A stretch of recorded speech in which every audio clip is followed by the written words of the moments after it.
It was Schaeffer who recognized that you have to find a way to communicate the truth of the gospel, which is always unchanging, to a changing world. He said, quote, "Each generation of the church in each setting has the responsibility of communicating the gospel in understandable terms, considering the language and thought forms of that setting." Schaeffer, who would serve for many years as a Presbyterian pastor, in 1948 ultimately went to Switzerland, where he founded L'Abri, a term that means the shelter. It was there that, growing out of conversations largely with the friends of his own children, that he provided honest answers for honest questions. Was actually able to demonstrate that Christianity was rational, that Christianity actually addressed the needs of the revolutionaries of the day. It was here, that this place that was designed for those who were truly and sincerely seeking the truth, designed for many who saw themselves as a part of this countercultural movement, that Schaeffer immersed himself in their culture.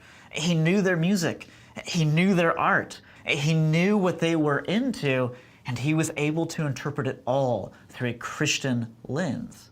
He was able to argue rationally to them that God is actually there, that he's actually revealed himself, and that he is not silent.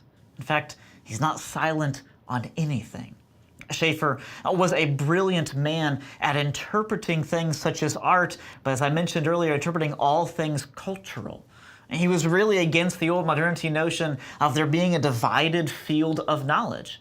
He was very much against the whole concept of there being this upper story and this lower story. He saw the two as being synthesized, as being something of the same.